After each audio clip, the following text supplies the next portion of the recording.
Mr. Silent Channel. Kabanata 801 hanggang 810. Ang malakas na tunog ay pinaghalong mental power at ang pagsabog ng Golden Dragon King at Dragon Prestige. Saglit na natigilan ang lalaking nasa katanghaliang gulang, at biglang bumagal ang ulam na maskarang inilabas.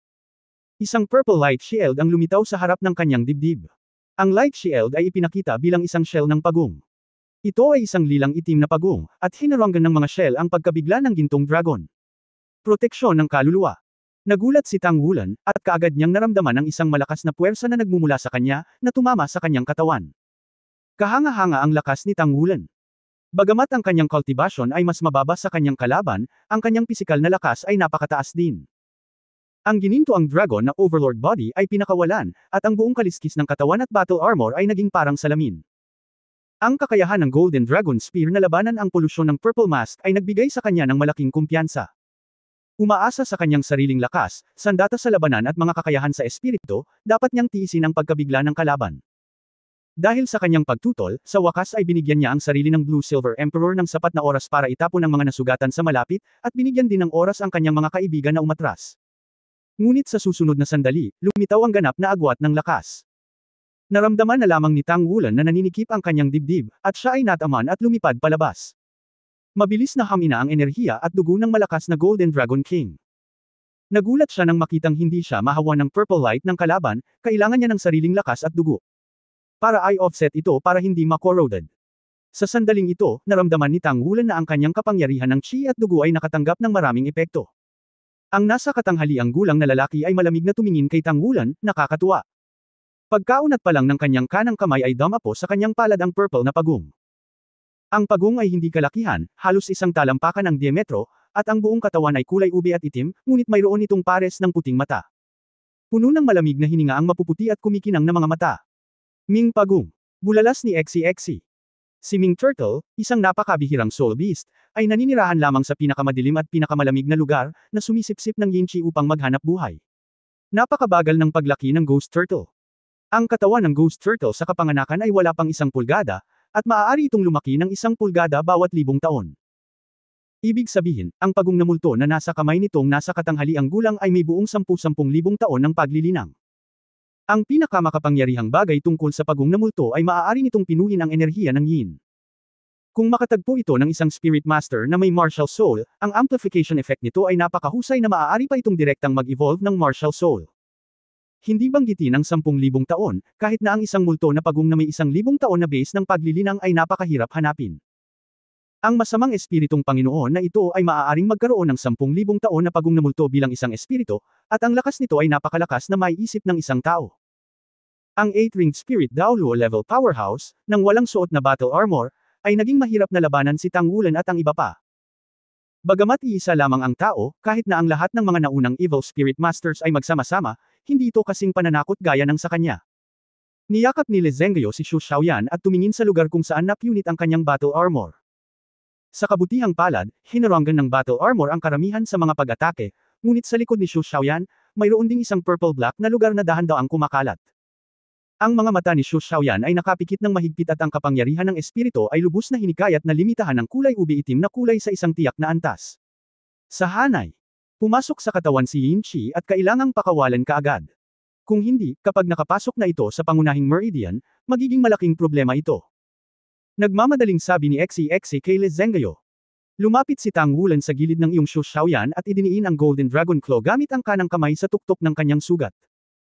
Ang malakas na dugo ng Golden Dragon King ay bumangon at huminga, at ang panlalaking dugo ay tumagos sa balat ni Xu Xiaoyan, mabilis na natunaw ang lilang itim. Ang bloodline ng Golden Dragon King, ang pinakalalaki, ang pinakadalisay at ang pinakamatuwid.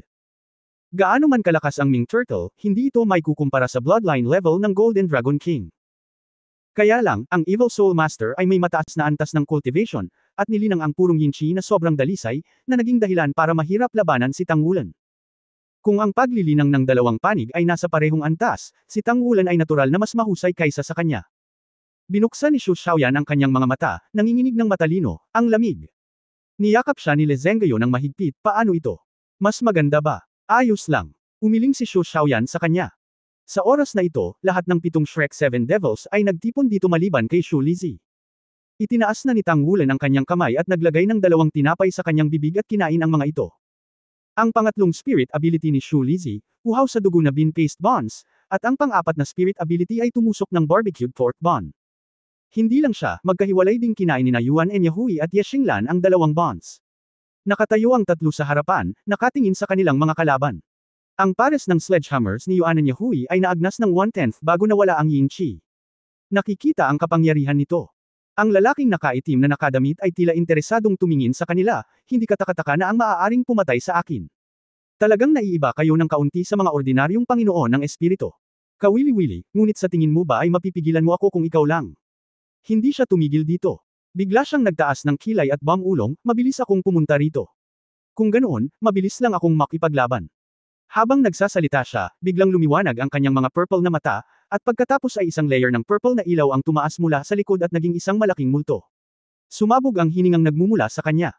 Kaagad pagkatapos, lumabas sa kanya ang mga piraso ng purple at black armor. Ang purple-black armor ay puno ng dilim at lamig.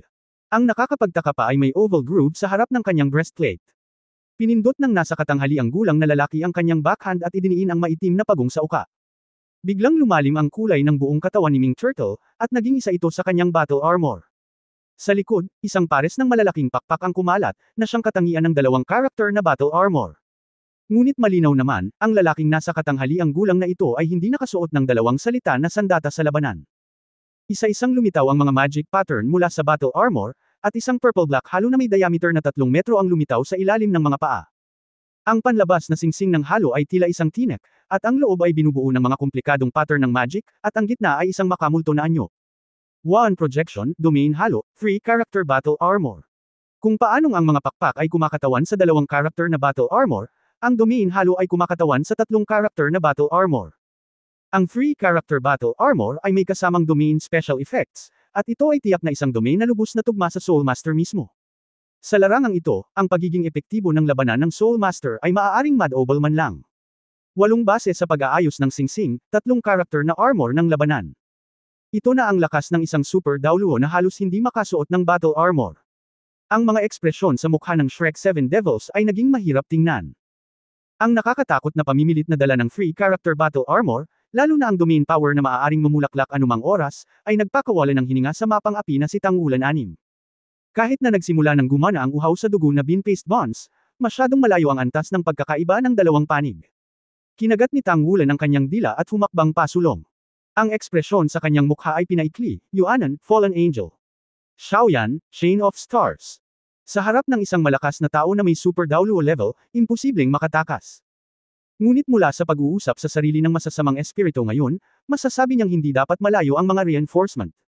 Ito lamang ang kanilang buhay, hanggat sila ay nagpapatuloy, maaari silang mabuhay. Hinawakan ni Tangulan ang Golden Dragon Spear ng paalang, at ang 4 na gintong halos sa kanyang katawan ay namumukadkad ng liwanag. Hindi na niya matawagan ang Tyrannosaurus sa oras na ito, kung hindi, makakapit siya ng mas matagal. Ngunit bilang kapitan, dapat siyang tumayo sa harap niya. Bantayan ang iyong partner. Kahit na si Xu Xiaoyan ay hinalinhan ni Tangulan mula sa Yin Chi, kahit na hindi ito maliit na pagkonsumo, walang problema sa paggamit ng kanyang mga kakayahan sa espiritu. Mabilis din niyang kinain ang uhaw sa dugo na bean-paste bonds, at kasabay nito ay sinindihan ang kanyang pang-4 na espiritong kakayahan. Ang mga kadena ng ilusyon, na parang condensed mula sa mga bituin, ay konektado sa bawat tao, na natutunaw ang mga ito sa isang katawan. Star Chain, pagbabahagi ng buhay. Ang lahat ng pag-atake na kanilang tinitiis ay ibabahagi sa lahat. Maging si Shu Lizzie sa di kalayuan ay konektado sa isang hanay ng mga bituin. Nararamdaman nila ang pintig ng puso ng isa't isa, nararamdaman nila ang estado ng isa't isa, at konektado ang kanilang mga isipan. Hindi sinasadyang hinawakan ni Le Zhengguo ang kamay ni Xu Xiaoyan. Bahagyang nagpumigla si Xu Xiaoyan, ngunit hinawakan ito ng mahigpit ni Le Zhengguo at tumanggi siyang bumitaw. Ngayon pa lang, akala niya mawawala na sa kanya si Xu Xiaoyan, ngunit sa kabutihang palad, dinala ito ni Xu Xiaoyan. Hindi na niya ninais na pakawalan pa siya. Ang pagpatay sa iyo ay hindi naiiba sa pagdurog ng mga langgam. Malamig na sabi ng Evil Spirit Master. Kumalas ang mga pakpak sa kanyang likuran, at ang kanyang kanang kamay ay kumakamot sa hangin. Biglang, isang malaking purple-black na kamay ang dumiretso kay Tangulan, na nasa harapan niya, at hinawakan ito. Kasabay nito, agad na kumalat ang aura ng battle armor field sa ilalim ng kanyang mga paa, na sumasakop sa lahat ng Shrek 7 Devils sa isang iglap. Lihim na sinabi ni Tangulan na hindi ito mabuti, hindi sila hinamak ng Evil Soul Master na ito dahil sa pagkakaiba ng lakas ng dalawang panig, at iginuhit ang domain aura, para lang patayin sila sa pinakamaikling panahon. Wala nang solusyon. Hindi niya dapat hayaang masakop ng kanyang kaharian ang lahat. Kung hindi, sa kanyang larangan, siya at ang kanyang mga kaibigan ay maaari lamang patayin.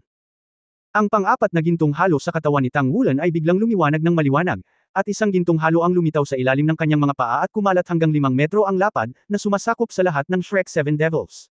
Sa oras na ito, si Shu Lizzie ay hinihimok ng mga tanikala ng mga bituin, at mabilis na nagtagpo. Sa gininto ang liwanag na bilog, mayroong isang dragon na bahagyang nakapulupot sa loob, at naramdaman lamang ng lahat na ang isang malakas na enerhiya ng dugo ay agad na tumagos sa kanilang mga katawan. Umalingaw-ngaw sa aking tenga ang mabangis na dagandong ng dragon. Lalong umangat ang katawan ni Tang Wulan laban sa bagyo, at umayos siya hanggang 3 metro ang layo. Ang pagbabago-bago ng dugo sa kanyang katawan ay lumundag din sa isang iglap. Kaya lang hindi na ginto ang kanyang mga mata, ngunit naging eskarlata na ginto. Ang aura ng katawan ay tumaas ng husto ng mga geometric na multiple. Ang pang-apat na Bloodline Spirit Ring skill, Golden Dragon Violent Domain. Nabasag ng selyo ng Golden Dragon King ang ika-4 na layer, at taglay ni Tang Wulan ang kakayahang ito. Ngunit hindi pa niya ito ginamit sa labas ng kilya. Ang Golden Dragon Furry Domain ay maaaring gumawa ng kanyang sariling Golden Dragon King Bloodline Riot at agad na pumasok sa isang frenzied state. Kasabay nito, ang lahat ng mapagkaibigang puwersa sa domain ay makakatanggap ng Golden Dragon King Bloodline bonus, at ang parehong pag-atake at depensa ay magkakaroon ng isang ikatlong pagtaas ng kanyang sarili. Si Tang Wulan, na nasa galit ng Golden Dragon, ay doblehin ang kanyang lakas, depensa, at pag-atake. Habang itinaas ang katawan sa 3 metro, bumigat ang mga kaliski sa katawan ni Tang Wulan. Sa ilalim ng impluensya, ang pattern ng Dragon Scale na lumitaw lamang sa one-word battle armor ay ganap na natatakpan ng isang makapal na Dragon Scale. May pakiramdam na ang sarili niyang kaliskis ng dragon ay gumulong at binalot ang sandata ng labanan. Mabilis ding lumakas ang sariling hininga. Pakiramdam ni Tang Wulan ay parang nagising na hayop sa oras na ito. Ang Golden Dragon Spear ay tumanggap ng malakas na suporta sa enerhiya ng dugo mula sa kanyang uhaw sa dugo at marahas na dobleng pagtaas, at ang gininto ang liwanag ay pinakawalan, at himala, ang kanyang figure ay tumangkad at mas malaki. Ang ikatlong halo ay lumiwanag, at ang mabangis na dragon ay umungol, at ang malakas na alon ng enerhiya at dugo bago dumating ang Battle Armor Halo Domain ng Evil Spirit Master. Sa sumunod na sandali, ang buong katawan ni Tang Wulan ay naging gintong liwanag at tumama ito. Lumilipad ang Golden Dragon. Gamit ang Golden Dragon Spear bilang matalas at itinutulak ng Golden Dragon na lumilipad, direkta niyang hinampas ang domain ng kalaban ng walang pag-aalinlangan. Sa oras na ito, dapat na walang pag-urong. Kapag ito ay ganap na sa ilalim ng kontrol ng Battle Armor Domain halo ng kalaban, ito ay ganap na mundo ng kalaban. Mabilis na damaloy ang hininga ni Senador Leng patungo sa kanyang mukha, iyon ang malamig na hangin ng karamihan sa yin, kahit na hindi alam ni Tang Wulan kung ano ang martial spirit ng kanyang kalaban, kaya niyang i-extract ang yin chi ng napakalinis, kahit na sa mundo ng mga evil spirit masters. Tinatayang napakahalaga din ng taong ito. Ngunit sa oras na ito, para siyang nagniningas na araw, hindi apoy, kundi dugo. Ang malakas na Golden Dragon King na si Chi at ang dugo ay matigas ang ulo na inilikas ang Yin Chi sa kanyang harapan, at ang Golden Dragon Spear ay dumiretso sa dibdib ng kalaban na parang gininto ang kidlat. May bakas ng pagkagulat sa mukha ng masamang Soul Master, paanong hindi niya makikita na si Tang Wulan ay ka-level lamang ng 5-ringed Soul King. Ang isang 5-ring one-word Battle Armor Master ay nagawang iwaksi ang kanyang sariling Yin Aura, at pinaramdam din ang kanyang sarili na nanganganib. Ito ay isang hindi pa nagagawang sitwasyon. Ngunit ang Evil Soul Master ay halatang hindi magpapanik dahil dito. Nang makitang sumugod si Tang Wulan sa kanyang malaking lilang itim na kamay, hindi mapigilan ang pagngisi sa kanyang mukha. Ngunit sa sumunod na sandali ay lumalim ang kanyang pag-irap, dahil nagulat siya nang makitang sa gitna ng malaking kamay na kulay lila itim na kanyang pinakawalan ay may lumitaw na parang puyo ng tubig na gintong butas. Pagkatapos, ang gininto ang puyo ng tubig ay mabilis na lumaki, at ito ay talagang dinurog niya ang kanyang malaking lilang itim na kamay. Ang gintong liwanag ay kumislap, direkta sa kanyang dibdib. Mabilis na nag-react ang Evil Spirit Master, at ang kanang kamay ay umindayog na parang kidlat, humampal sa gilid ng Golden Dragon Spear. Nang dumampi ang palad niya sa Golden Dragon Spear, biglang nanginig ang buong katawan niya. Wala itong kinalaman sa cultivation base, ito ay ganap na pinigilan ng bloodline. Sa tuwing tataas ng isang level ang spirit power ni Tang Wulan, tataas din ang kanyang sariling Golden Dragon King Bloodline Aura, at mas makakasama niya ang sarili niyang chi at dugo, na magpapalakas ng Golden Dragon King Aura. Upang maging kapitan ng Shrek 7 Monsters, umasa si Tang Wulan sa ganap na lakas. Dagdag pa rito, ang kanyang Golden Dragon King Bloodline ay tumaas din gamit ang sarili nitong lakas, na naging dahilan upang ang kanyang estilo ng pakikipaglaban ay higit na nabuo sa direksyon ng malakas na pagsupil. Ang masculine at malakas na hininga ng Golden Dragon King ay lubos na napigilan ang Yin Aura.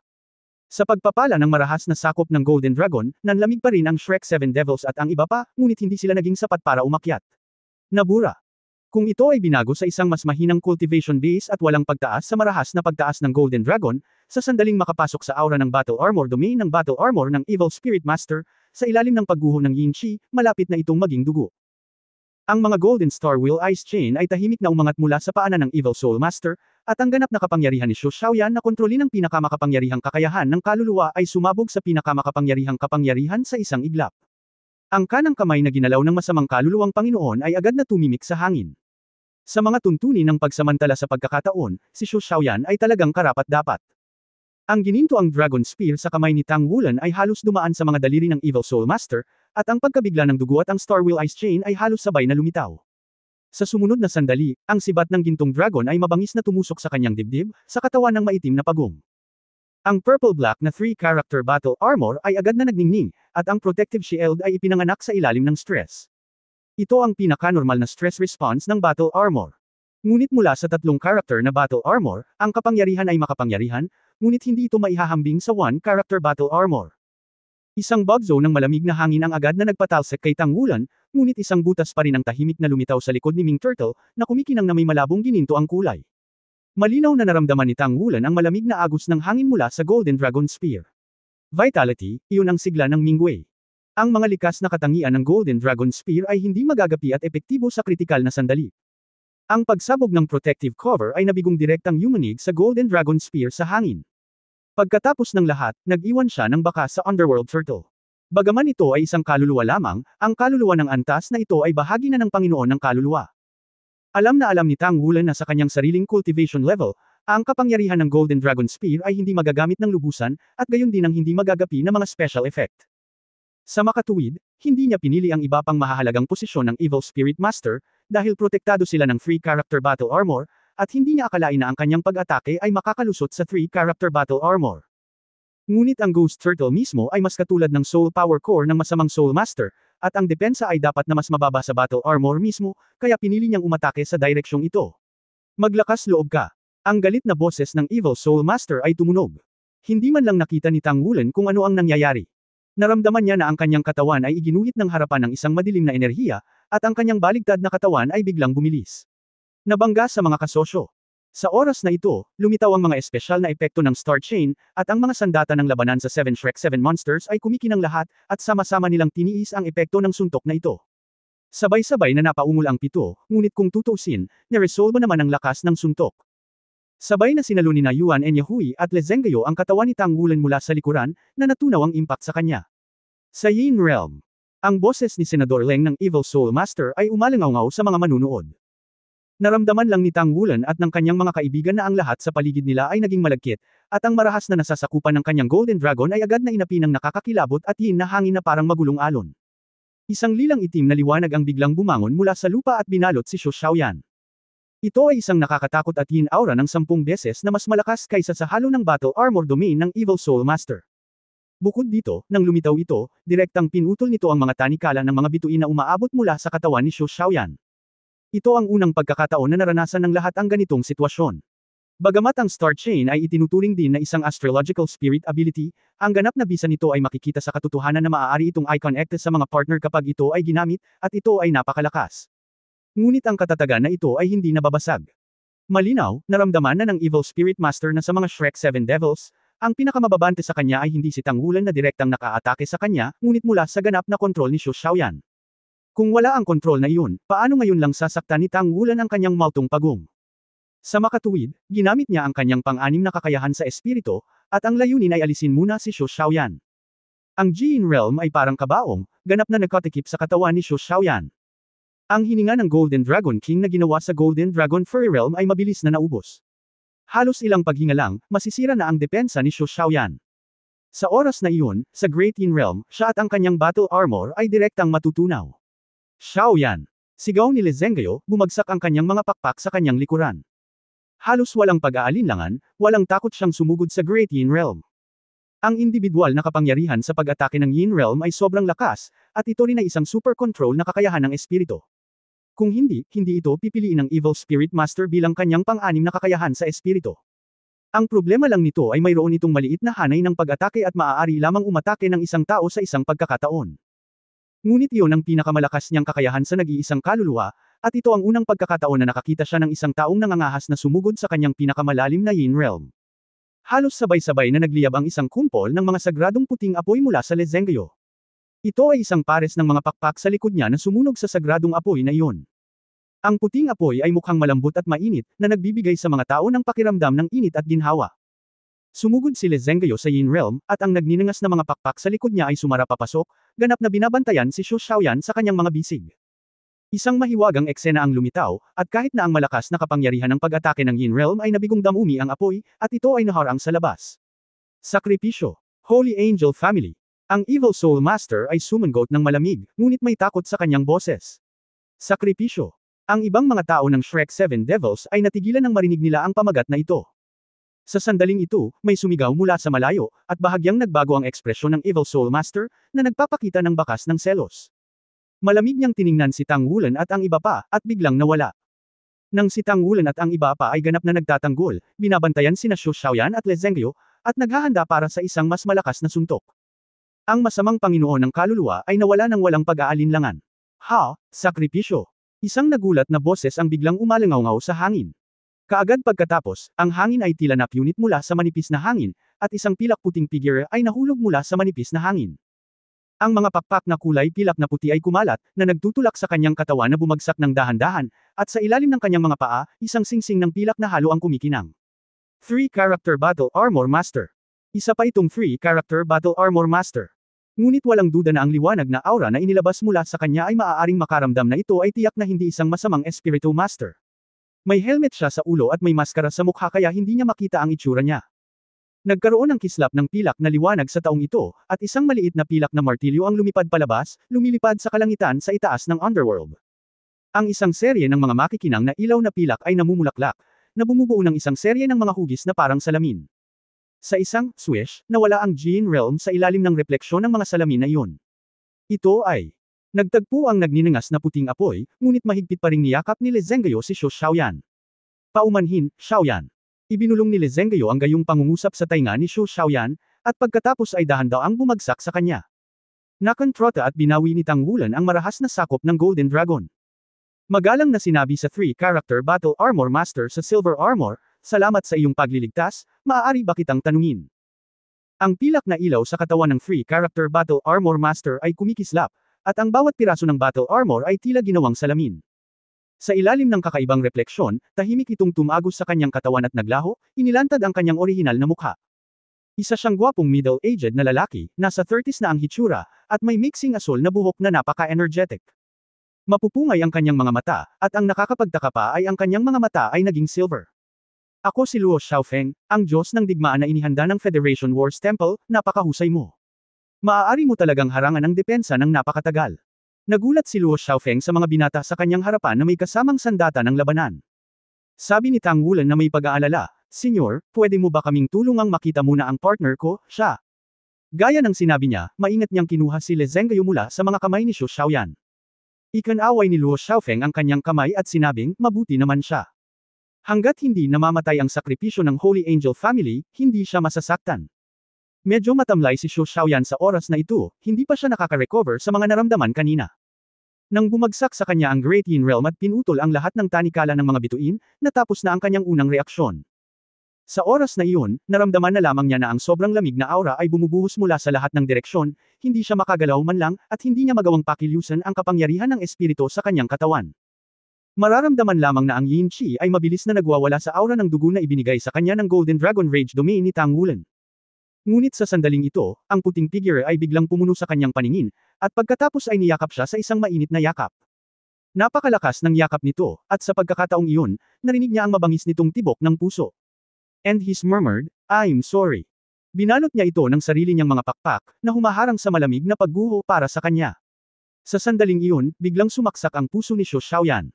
Gusto niyang kumawala sa yakap nito, ayaw niyang maranasan niya ang halatang nakamamatay na pinsala para sa sarili niya. Gayunpaman, napakalakas ng yakap nito kaya hindi siya makawala. Pumasok siya sa realm of the underworld at hindi rin makagalaw. Nakulong na lang silang dalawa sa mundong aagaw buhay nila anumang oras. Nang mahinang bumagsak si Lezengyo sa kanyang katawan, nakita niya ang kanyang ngiti, nakakagaan ng ngiti, nakakagaan ng ngiti. Ang sigaw ng paumanhin ay hindi na ipinagmamalaki, ngunit puno ng isang dampi ng init at sinseridad. Walang humpay na tumulo ang mga luha sa pisngi ni Xu Xiaoyan, at medyo nanginginig ang boses niya, Senyor, siya, magiging okay siya, tama. Bakit tinatawag na sakripisyo ang kakayahang iyon? Tumaas ang kilay ni Luo Xiaofeng, hindi ba't magkaibigan kayo? Hindi niya sinabi sa iyo ang tungkol sa talento sa pagsasakripisyo ng Holy Angel Family. Ang dahilan kung bakit ang Holy Angel Family ang nangungunang pamilya sa Soul Master World ngayon, ang pagsasakripisyo ng talento ay kailangang-kailangan. Kapag sila ay nasa kapag nahaharap sa isang hindi mapaglabanan na kalaban, maaari mong sunugin ang iyong sariling lakas ng buhay upang labanan ang lahat ng negatibong epekto. At triplehin ang sarili nitong sagradong kapangyarihan, ang mga miyembro ng banal na anghel na pamilya na may purong dugo ay pansamantalang magkaroon ng higit sa dobleng lakas sa pakikipaglaban syempre, kung makuha mo ito, kailangan mong magbayad pagkatapos ng apoy ng buhay, sa tuwing gagamitin mo ang talento ng sakripisyo, aalisin nito ang kanilang sigla sa loob ng 10 taon. 10 taon ng sigla. Sa madaling salita, iyon ay isang 10 taong tagal ng buhay. Si Yuan Enyahui, na palaging naiinis kay Le Zhengguo dahil sa mga gawain ni Xu Xiaoyan, ay hindi maiwasang magbago ng tingin nang tumingin siya kay Le Zhengguo.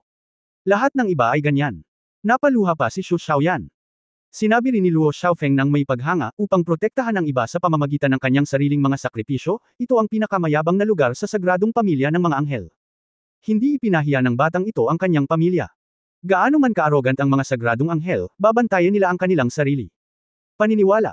Naramdaman na lang ni Tang Wulan na parang may nakasakal sa kanyang lalamunan, halos nanigas ang kanyang mga mata, nakaharap sa totoong malakas, napakahina pa rin nila. Karapat-dapat ba talaga sila sa mga salitang Shrek 7 Monsters? Kung hindi dahil sa sakripisyo ni Le Zhengguo, natatakot akong patay na si Xu Xiaoyan.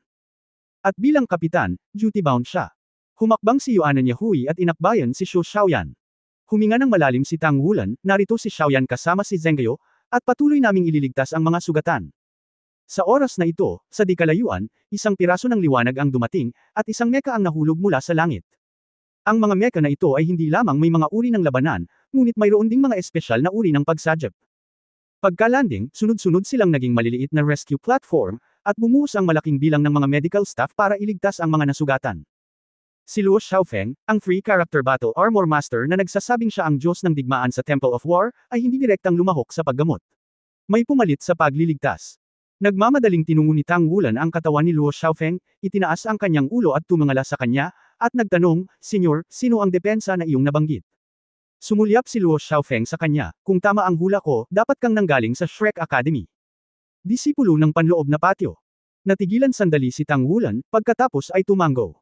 Bahagyang ngumiti si Luo Xiaofeng, halatang lumapit ng kaunti ang kanyang ekspresyon, magkapatid iyon sa paaralan at mga babae sa paaralan. Ipinanganak din ako sa Shrek. Naging alagad din ako sa looban ng looban. Ang lalaking ngayon mo lang nakilala, oo. Magalang na depensa na kilala bilang mga multo at hayop ng mingin. Ang taong ito ay isang mataas na antas na tao ng banal na espiritu, at sa wakas ay napakatagal na niyang hinahabol, nahihirapan ako sa kanya. Tapos sa unang pagkakataon, banal na espiritu, kahinahinalang tanong ni Tang Wulan. Mataimtim na sinabi ni Luo Xiaofeng, ito ay isang mahiwagang sekta na umiral ng napakaraming taon. Kung tutusin, ito ay dapat na isang sekta na puno ng kasamaan. Ang lahat ng kanyang mga miyembro ay mga masasamang espiritu na Panginoon, kaya maaari nilang linangin ang mga masasamang espiritu. Ang mga Panginoon ng kaluluwa ay kanilang pananagutan. Mahilig silang pumatay, sirain, at sirain, naghahanap ng isang espesyal na puwersa ng espiritu ng tao upang mapabuti ang kanilang sarili. Mga taon na ang nakalipas, pinamunuan ni Lingbing Daoluo ang henerasyon ng mga malalakas na lalaki noong panahong iyon. Nitong mga nakaraang taon, ang Holy Spirit Cult ay palaging may mga aktibidad na terorista. Hanggat mayroon sila, ito ay isang sitwasyon ng buhay at kamatayan. Buti na lang at nandito ka ngayon. Kung hindi, ang mga tao sa kotse na ito ay maaaring hindi mabuhay, at maging ang kaluluwa ay papatayin ng masasamang espiritu na Panginoon. Pinuhin ang pangkukulam na ginamit sa pagsasanay sa kanila. Napatingin si Tang Wulan kay Luo Xiaofeng nang may pagtataka, ang sekta ng Evil Soul Master. Ito ang unang pagkakataon na narinig niya ito. Pero hindi ito ang unang beses na nakatagpo ako nito. Walang alinlangan na ang mga masasamang espiritu na nakasalamuhan nila ni Molan sa tren ay dapat na naudyukan ng pagtuturo ng banal na espiritu na ito. Pinagmasdan ni Luo Xiaofeng si Tang Wulan na nananatiling tahimik, at same time na sinabi, itinuro ng banal na espiritu ang lahat, at ito ay napakatuso. Matapos matutunan ang mga aral ng nakaraang pagkahulog, ang kanilang mga aksyon ay napakalihim. Huwag makipagkita sa masasamang espiritu master sa hinaharap. Dahan-dahan at manatili sa malayo hanggat maaari. Ngayon ang Federation ay nagsusumikap din upang mahanap ang kanilang mga bakas na laro kamakailan. Hindi inaasahan na lilikha muli ng ganitong kalamidad. Sinabi ni Tang Wulan, mahahanap mo ba talaga sila? O, gaano kalakas itong Holy Spirit Cult? Umiling si Luo Xiaofeng at sinabi sa malalim na boses, hindi ko alam. Walang nakakaalam kung gaano kalakas ang Holy Spirit Cult. Ngunit kailangan mong maunawaan na ang kanyang mga kalaban ay hindi bababa sa 3 partido, ang Federal Hall of War, Spirit Spreading Tower, at Shrek Academy. Nagulat ang puso ni Tang Wulan. Nagpatuloy si Luo Xiaofeng, ang mga masasamang espiritu na iyon ay pawang mga baliw, at kaya nilang gawin ang lahat. Kung hindi nila tayo kayang harapin, matagal na silang lumabas. Sinabi ni Tang Wulan, ano ang templo ng Diyos ng digmaan? Ito ang unang pagkakataon na narinig ko ito. Marahil dahil sa parehong pinagmulan, hindi naiinip si Luo Xiaofeng dahil sa pagtatanong ni Tang Wulan, ang templo ng digmaan ay isang high-end na kapangyarihang panlaban na espesyal na nilinang ng Federation. Maiintindihan mo lang ito sa ganitong paraan. Matatanggap ito ng lahat ng miyembro ng Temple of War.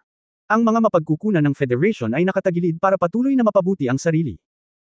Ngunit kapag ang mga miyembro ng Federation ay magkakaroon din ng krisis ng digmaan, ang mga miyembro ng Federation ay dapat na magkaroon ng isang krisis ng digmaan, ang mga miyembro ay dapat na magkaroon ng isang krisis ng digmaan, ang mga miyembro ng Federation ay makakaharap din ng isang krisis ng digmaan, isang mataas na antas ng kalayaan, at lahat tayo ay kabilang sa militar at may mga ranggo ng militar. Curious na tanong ni Tang Wulan, Senyor, marami bang tao mula sa ating akademya sa Temple of War? Bahagyang ngumiti si Luo Xiaofeng, hindi ko masabi ng mas espesipiko, ngunit ang masasabi ko sa iyo ay ang kolehiyo ay makakakuha ng napakalaking paggalang at suporta mula sa Federation, at ito ay may malaking kinalaman sa pagiging neutral at kawalan ng kakayahan ng akademya. At ang mga taong nagmula sa akademya, dapat mayroong isang lugar na mapupuntahan, lalo na ang ating panloob na mga disipulo sa looban. Ang templo ay maaaring isaalang-alang na ito ng iyong mga alagad ng war. Okay, salamat Senyor. Gayunpaman, Senyor, sumali na tayo sa Tang Sect, pwede pa ba tayong sumali sa Temple of War? Saglit na natigilan si Luo Xiaofeng, sumali sa Tang Sect. Kung hindi ka taga Daohan Hall, hindi ito dapat maapektuhan. Ngunit kung sumali ka na sa Tang Sect Duhuntang, manatili ka na doon. Dudo, hindi masama ang pakikitungo ni Tang. Tang Sect ay low-key, ngunit makapangyarihan, at may mas malapit na kaugnayan sa isang bagong paraan, narinig ko na ang Academy ay may mas malapit na relasyon sa isang napiling Academy. Ito ay isang bagong pagpipilian na pinili ng Shrek 7 Monsters. Napakamot ng ulo si Tang Wulan at medyo nahihiya na tumango. Nahihiya talaga siyang aminin na nabugbog siya ng husto ng Evil Soul Master. Anong paningin ang sinabi ni Luo Xiaofeng, hindi mo sasabihin sa akin, iilan lang sa inyo. Mapait na ngumiti si Tang Wulan, nakakahiya para sa kolehiyo. Hindi. Paulit-ulit na iwinagayway ni Luo Xiaofeng ang kanyang kamay, at lumapag pa mula sa himpapawid, tumangala sa taas baba kay Tang Wulan, mukhang imposibleng sumali ka sa Temple of War. Nagulat si Tang Wulan. Nagpatuloy si Luo Xiaofeng, ang 7 Shrek Monsters ang kinabukasan ng Academy, at imposibleng kontrolin ng Federation. Hindi ko inaasahan. Makikita na kita agad. Huwag kang mahiya sa mga estudyante ngayon. Sa kabaligtaran, maari mong tanungin ang mga nasugatan, ikaw ay mga bayani, alam mo ba? Kung hindi dahil sa iyo, wala na ba kayong mga bayani, wala na ba kayong mga buhay, at least ilang daang mga buhay ang nawala. Academy. Tiningnan ko lang ito, ang kasamaan na namatay sa labanan ay maraming Soul Masters, not to mention na na-encounter mo si Zanfang buti na lang, hindi niya dapat malaman na ikaw ang 7 Shrek na halimaw sa henerasyong ito, kung hindi, maaring papatayin kanya kahit anong mangyari, tandaan mo bago ka malakas ang mga batang ito, ang mga Shrek ay may mga kaibigan na ito. At mayroon ding maraming mga kalaban at ang mga naglalakas loob na lumaban sa aming akademya ay hindi komportable na mga nangungunang kapangyarihan. Anong gagawin mo? Magkikita kita ulit at sisiguraduhin kung ligtas ka. Sa pagtingin sa seryosong tingin ni Luo Xiaofeng, hindi maiwasan ni Tang Wulan na makaramdam ng init. Senyor na talaga siya. Lahok kami sa pagsasanay sa militar. Ang mga detalye ay hindi malinaw. Pagsasanay sa militar. Nanginginig si Luo Xiaofeng nang marinig niya ang dalawang salitang ito, at naging kakaiba ang tingin sa mga mata ni Tang Wulan. How can I say, it was a look with a bit of compassion. Kung gayon ay hindi kita may padala doon. Ang lahat ng pagsasanay sa militar ay nakasalalay sa iyong sarili. Junior. May gustong sabihin si Luo Xiaofeng, ngunit hindi niya ito sinabi pagkatapos ng lahat. Itinaas lang niya ang kanyang kamay at tinapik ang balikat ni Tang Wulan. Mag-ingat ka. Hingin mo ang iyong mga pagpapala. Sumimangot si Tang Wulan. Tila ang senior na ito ay lumahok din sa pagsasanay sa militar, at ang pagsasanay sa militar ay nag-iwan ng napakalalim na impresyon sa kanya. Masamang impresyon. Ang gawain ng pagliligtas sa mga namamatay at nasugatan ay hindi nagtagal ay natapos. Ang mga malubhang nasugatan ay kailangang dalhin sa mga kalapit na lungsod, at ang mga nasirang tren at sirang riles ay kailangang ayusin. Hindi ito ang kailangang alalahanin ni Tang Wulan at ng iba pa. Sa tulong ni Luo Xiaofeng, itinago ni Tang Wulan at ng iba pa ang kanilang pagkakakilanlan at hindi inimbestigahan ng mga awtoridad. Dumating sila sa pinakamalapit na lungsod sakay ng flying mech na ginagamit sa transportasyon. Talagang masasabing nakakakilig ang gabing ito. Ang halos kamatayan ay hindi kailanman isang magandang karanasan. Huwag na ulit sasakay sa Soul Guidance Train. Mabangis na sabi ni Tang Wulan. Magmadali kayong lahat at magpahinga. Sa tabi ni Zhenggayo. Tulog pa rin si Le Zhenggayo at mapatla ang mukha. Ako na ang bahala sa kanya. Walang pag-aalinlangan na sinabi ni Xu Xiaoyan. Palihim na nakahinga ng maluwag si Tang Wulan, okay. Pagkatapos ay magpahinga ang lahat ng maaga, at pagkatapos makumpirma na okay na ang katawan ni Zhenggayo, bilisan natin. Mabuti. Bumalik ang lahat sa silid, at pinapunta ni Tang Wulan si Le Zhenggayo sa silid bago umalis. Hinubad ni Xu Xiaoyan ang kanyang coat para kay Le Zhenggayo, pinilipat ang tuwalya para panasan ang kanyang katawan, at tinakpan ang kubrekama. Humila siya ng upuan at umupo sa gilid ng kama, nakatingin sa kanya. Nang tahimik, gwapo pa rin si Le Zhenggayo, kahit medyo mapatla ang mukha. Walang kamalay-malay, ang mga mata ni Xu Xiaoyan ay naging malabo, at ang mga luha ay bumagsak, click-click. Lagi mong sabihin na proud ka, lagi mong sabihin nasa taas ka. Actually, bakit hindi ko ipinagmamalaki ang sarili ko? Tama ka, sa totoo lang, medyo mababa talaga ako. Mas masahol pa ang background ko kaysa sa iyo. Ang galing mo. Masyadong madaling makaakit ng maraming gusto ng mga babae. Natatakot talaga ako na baka hindi mo na ako magugustuhan in the future. Noong araw, sa Sigod Fate Blind Date Meeting, nang lumapit ka sa akin at sinabi ang mga bagay na iyon ng dominanti, naramdaman kong itinuring ka bilang isang accessory. Pero ayokong maging ganoon, ako ay ako. Sa kalahating taon mo akong hindi pinansin. Alam mo ba, nagsisi ako pagkatapos kong bumalik sa blind date meeting noong araw na iyon. Hindi man ako nagsisisi na tinanggihan kita, hindi kita dapat binaygo sa harap ng maraming tao. Pero ngayon, lalo akong nagsisi. Hindi ako dapat tumanggi sa iyo. Wala akong tiwala sa iyo. I'm sorry, Zhenggayo. Masyado akong nag-ingat. Maaga kang gumaling, okay. Simula ngayon, hindi na ako magiging kusa. Habang nagsasalita, marahang hinaplos ni Xu Xiaoyan ang noo ni Le Zhenggayo. Hindi, gusto ko ang iyong kusa. Gusto kita gaya ng hitsura mo. Isang malumanay na boses ang narinig, at dahan-daang iminulat ni Le Zhenggayo ang kanyang mga mata. Nagulat si Xu Xiaoyan, at babawiin na sana ang kanyang kamay, ngunit hinawakan ni Le Zhenggayo ang kanyang palso. Huwag kang aalis, huwag mo akong iwan. Mahigit kalahating taon na akong nakayanan. Napahawak si Xu Xiaoyan sa kanyang palso at ang kanyang magandang mukha ay namula, ikaw, kailan ka nagising? Bahagyang ngumiti si Le Zhenggayo, kapag nagsimula kang magsisi. Ikaw. Namula ang magandang mukha ni Xu Xiaoyan, talagang gustong tumakas kaagad, ngunit hinawakan siya ng mahigpit ni Le Zhenggayo. Ngayon, ikaw na ang baalang makinig sa confession ko, okay? Mahinang sabi ni Le Zhenggayo. Si Xu Xiaoyan ay natigilan saglit, pagkatapos ay tumangala sa kanya. Tumingin si Le Zhenggayo sa kanyang mga mata, I'm sorry, Xiaoyan. Kasalanan ko lahat. Tama ka, masyado akong mayabang at masyadong mapagmataas. Ito ay isang masamang problema na nabuo ko mula pa noong bata ako. Sa katunayan, lahat tayo ay may ganitong problema sa bahay. Lahat ay mayroon nito. Ngunit hindi ko napansin ang iyong damdamin. Noong araw na iyon, ako ay masyadong sabik. Sa kanan, gusto ko lang na maging girlfriend kita. At that time. Pero wala talaga akong sense of charity, lalo pa ang pagtingin mo sa pinanggalingan mo. Paumanhin, taos-puso akong humihingi ng tawad sa iyo, at ipinapangako ko sa iyo na magbabago ako, at magsisikap akong baguhin ang aking sarili sa hinaharap. Irerespeto at mamahalin kita at mananatili sa tabi mo. Patawarin mo ako, okay? Tinitigan siya ni Xu Xiaoyan ng blanco, at pagkaraan ng mahabang panahon, bumulong siya, full. Umupo si Le Zhenggayo, at nang magising siya, walang seryoso sa kanya maliban sa medyo mahina pa ang kanyang katawan. Oo, tanga ako. Hanggang ngayon, nababaliw pa rin ako sa iyo, at hindi ko pa rin makontrol ang katawa-tawa kong pride. Pero, alam mo ba?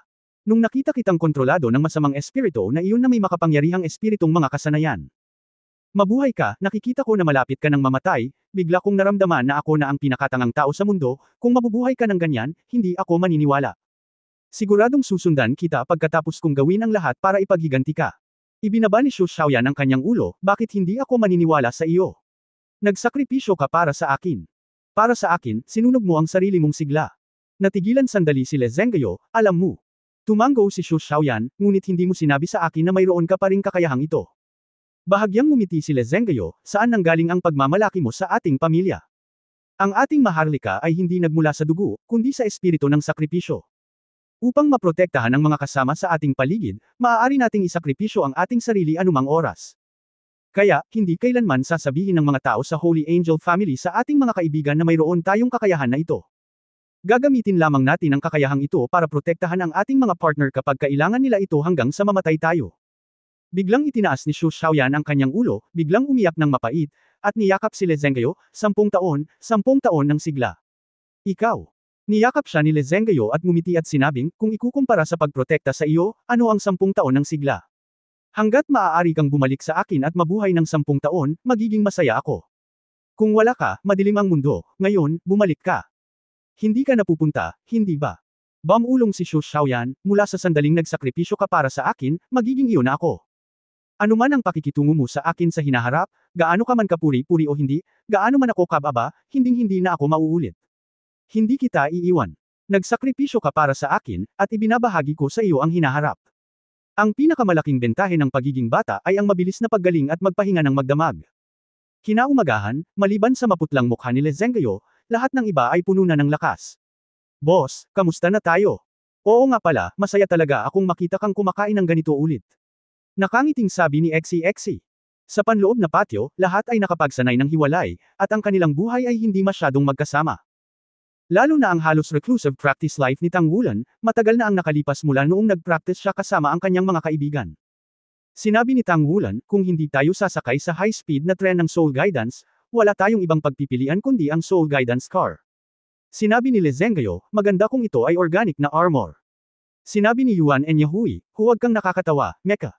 Hindi ka maaaring lumipad sa federal na hangin kahit nakasama si Mecha. Maliban kung makakakuha ka ng federal na lisensya. Imposible iyan. Ang bawat rehiyon sa federation ay mayroon nito. Ang isang espesyal na pass, maliban kung ito ay isang espesyal na departamento o militar, ay kwalipikado na magmaneho ng isang mech upang gumana kahit saan. Sinabi ni Xu Xiaoyan, hindi ganoon ang ibig sabihin ni Zhengguo. Kung gayon ang sasakyan ay handa na. Agad na ibinaling ng lahat ang kanilang mga mata, ang kanilang mga mata ay nakatuon lahat kay Xu Xiaoyan. Hindi komportableng sinabi ni Xu Xiaoyan, bakit lahat kayo nakatingin sa akin ng ganito? Sinabi ni Exi na may pagtataka, nagkasundo kayong dalawa. Pinandilatan siya ni Le Zhengguo, kailan ba tayo nagkakagulo? Medyo hindi pagkakaunawaan lang kanina. Oo. Agad namang sumang-ayon si Xu Xiaoyan. Kinagat ni Exi ang kanyang mga labi, nanalo ka. Niyakap ni Xu Xiaoyan ang braso ni Le Zhengguo na may hitsura ng kaligayahan. Narinig ko na ang ating Tang sect ay may mga kayamanan ng langit at lupa na maaaring magpahaba ng buhay at mahabang buhay. Sa pagbabalik tanaw sa pagtatapos ng pagsasanay sa militar na ito, makakahanap ako ng ganoong gawain kasama si Zhengguo. Ngumiti si Tang Wulan at sinabing, hindi ikaw, dapat lahat. Kami ay buo. Si Ye Xinglan, na tahimik sa mahabang panahon, ay nagsabi, Captain, mayroon ka bang plano? Ang ibig kong sabihin ay para sa ating lahat. Sinabi ni Tang Wulan, kahapon mula sa mga nauna sa templo ng digmaan, talagang nakakuha tayo ng maraming kapaki-pakinabang na mga bagay. Halimbawa, alam natin ang pagkakaroon ng templo ng digmaan, at alam din natin ang ilang hindi sinasabing mga patakaran na pag-aari ng mainland. Ang templo ng digmaan ay dapat na ang pinakamataas na dulo ng Federation. Ang kapangyarihan ng labanan ay ang lugar kung saan ang malalakas ay nakakonsentror. Ang hall din ng paglaganap ng hall ng pagoda ay dapat ding maging ang hall ng tanggulan ng digmaan. Of worship. Ang academy ay may panloob na courtyard at isang Sea God Pavilion kahit ano pa ang gawin natin, hindi tayo dapat lumagpas sa kategoryang ito kahit hanggang sa ang antas ng paglilinang ay umabot sa isang tiyak na antas. Pagkatapos ng pagsasanay sa militar na ito, kung matatapos natin ang pagsasanay sa militar sa loob ng 2 taon, gaya ng sinabi ni Lao Kai, ang ating lakas ay dapat tumaas sa isang bagong antas. Dapat ay may isang tao na lumampas sa ika-60 antas at naging Soul Emperor. Pagkatapos, sa susunod na 2 taon, kailangan nating kumpletuhin ang pag-upgrade ng sandata sa pakikipaglaban sa lalong madaling panahon. Pagkatapos lamang na maging isang 2 karakter na Battle Armor Master, ang tunay na 2 karakter Battle Armor Master ay maituturing na tayong 2 na may kakayahan sa sandata. Mga pakpak, kahit na walang mech, laban ito sa atin hindi na ito magkakaroon ng anumang epekto ay maaaring paghigpitan ang mga mecha ng Federal Radar, ngunit hindi nila maaaring paghigpitan ang ating sariling mga pakpak. Pagkasabi noon, huminto si Tang Wulan, pagkatapos ay bahagyang ibinaba ang kanyang ulo, humihingi ako ng paumanhin sa lahat ng naririto. Dahil mahigit 3 taon na akong wala, at mula nang bumalik ako, nalubog na ako sa sarili kong pagsasanay. Masyado akong kakaunti ang pinagsamang pagsasanay sa lahat. Bilang resulta, medyo hindi na ako pamilyar sa mga paraan ng pakikipaglaban ng lahat, at nabigo na makipagtulungan ng mas mahusay sa sitwasyon natin kahapon. Nagkatinginan ang lahat, at mahinang bamantong hininga si Xu Lizhi, sa totoo lang, hindi mo ito masisisi. Dahil kahit na tayong lahat ay may mas kaunting pinagsamang mga sesyon ng pagsasanay. Matapos makapasok sa panloob na patio, lahat tayo ay natututo mula sa iba't ibang mga guro, nagpapabuti sa ating sarili, at nagsasanay ng sama-sama. Ang mga pagkakataon para sa squad ay mas maliit kaysa sa dati. Ang tacit na pag-unawa ay talagang hindi dapat pagbutihin ang labanan, lalo na pagkatapos ng lahat ng salita. Aspeto. Tumango si Tang Wulan, oo, ang aming kasalukuyang tacit na pag-unawa ay nalilinang pa rin noon. Nasa level pa rin ito 4 na taon na ang nakakaraan, hindi man kasing husay noon. Sa katunayan, hindi kami gaanong kagalingan sa mga bagong kasanayan ng isa't isa. Pamilyar, hindi ito maganda. Kami ang 7 Shrek na halimaw, kami ay buo. Ang kabuuang lakas ng labanan ay dapat na pagbutihin sa panahon ng militar. Kaya dapat pagbutihin ang kabuuang lakas ng pakikipaglaban, kaya dapat pagbutihin ang pinagsama-samang kapangyarihan. Pagsasanay, dagdagan ang degree ng kooperasyon. Tumango si Ye Xinglan at sinabing, sumasang-ayon ako. Tumango ang lahat. Sinabi ni Tang Wulan, sige, umalis na tayo. Kailangan nating maghanap ng sasakyan sa lalong madaling panahon. Binigyang diin ni Kay Lau ang oras, kaya tiyak na hindi magiging sapat ang ating oras. Higit pa rito, nakaranas din tayo ng emergency tulad ng kahapon. Ang perang ibinigay ni Mu Chen kay Tang Wulan ay sagana pa rin. Hindi sapat ang pagbili ng kotse, ngunit posible pa ring magrenta ng kotse. Magrenta sa kasalukuyang lungsod at bumalik sa lokal na sangay ng kumpanya ng pag-arkila ng kotse pagdating mo sa destinasyong lungsod. Ang lahat ay maaaring magmaneho, hindi ito isang malaking problema. Ang isang 7 upuan na kotse ay nakakatugon lamang sa kanilang mga pangangailangan. Hindi maluho, ngunit halos hindi komportable. Si XCXC ang namamahala sa pagmamaneho, si Tang Wulan ay tumingin sa mapa, at ang iba ay nasa likod. Si Xu Xiaoyan ay may malamig na kilay kay Le Zhengguo noong nakaraang araw, ngunit ngayon ito ay naging parang pandikit. Hindi siya nakatulog ng maayos kagabi, at maayos ang takbo ng sasakyan. Hindi nagtagal ay nakatulog siya sa mga bisig ni Le Zhengguo. Ayon sa ating kasalukuyang bilis, kung tayo ay nasa kalsada ng higit sa 10 oras sa isang araw, 4 na araw pa rin ang aabutin bago makarating sa destinasyon. Mabilis pa rin ang Seoul Guidance Train. Bahagyang nakasimangot si Tang Wulan habang nakatingin sa mapa. Kalimutan mo na ito, paano ang isang aksidente? Hindi mabibilang ang oras ng ganoon. Boss, wala kang buhay para sumakay sa Seoul Guidance Train. Ngumiti si XCXC. Ang susunod na paglalakbay sa wakas ay naging mas matatag. Kahit papaano ay hindi pa ako nakakaranas ng kakaibang sitwasyon bilang master ng masamang espiritu. Makalipas ang 4 na araw, nakarating sila sa Beihai City, isang baybaying lungsod sa hilagang silangang bahagi ng mainland. Pagdating sa hilagang silangan, pagkatapos ng napakaraming araw ng paglalakbay, ang temperatura ay bumaba ng husto.